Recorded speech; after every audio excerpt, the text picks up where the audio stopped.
دەم باش گۆدارên delal wara Parxudres podcast'e. Ez Ömer Faruk Baran ji vê podcastê mektûbeka guhdar de radigihînim. Vê saetê vê deqê hûn dikubin bi wê mektûbê bi we re me.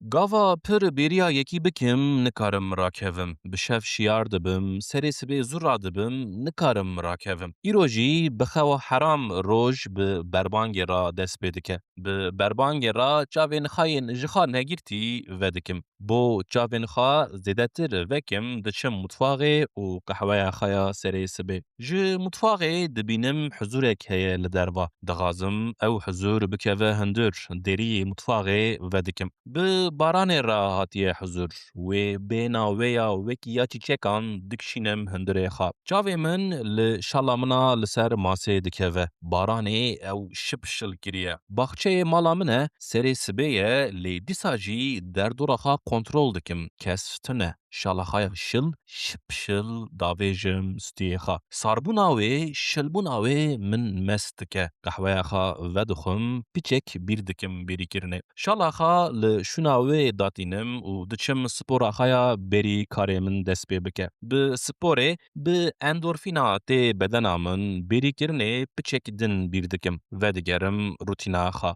Li erebeyê siwar dibim, diçim karê xwe. Karê xwe dikim, nîvro bi lez û bez diçim da qapiyê. Zêr lazim e ji bo altın günîya me. Altın günü, roja zêrê zer. Roja em mehê carê bo zêran bidin hevdû li hev kom dibin. Erebeya xwe dîsa wek her car li ber bedena Diyarbekir park dikim û dîsa wek her car heya tek qapiyê dimeşim. Hez dikim di vê meşê da li însanan binêrim. Tam ji tek qapiyê dikevim sûrê, kurekekî heft heşt salî û diya wî dibînim. Kurek soleka ji nigê wî mezintir, rast û çep şaş pê kiriye. Çaketa wî lê biçûk e. Destên wî li dervan e. Diya wî pêsîrên wê pir mezin in, heta zikê wê da ketine, êlegeka spî li xwe kiriye. Di nigên wê da şimik û goreyên reş. Kurek û diya wî destên hevdû girtine û di sohbeteka pir kûr dane. Ez merak dikim sohbeta wan. Dixwazim bi wan ra sohbet bikim. Ecêb, absûrd xuya dikin û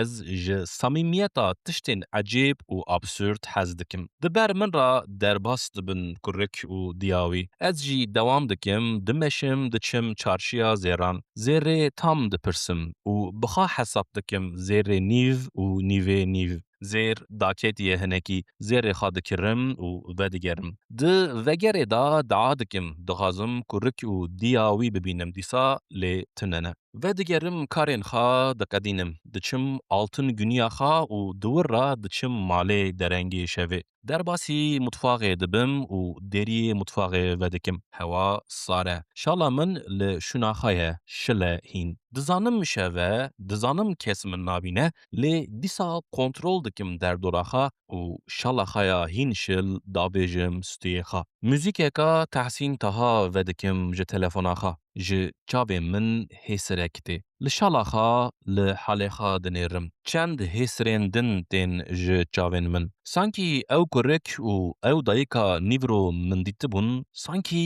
li wan dinêrim. Çi qas absûrdim. Dikenim jî hinekî, dikenim û digirîm. Wek ku ez û bavê min in, wek ku ez zarokim hîn, wek ku min destê wî girtiye û em bi hevdûra dimeşin. Wek ku ez jî wek wî ji dengê tehsîn taha hez dikim. Pir bêriya te dikim baba.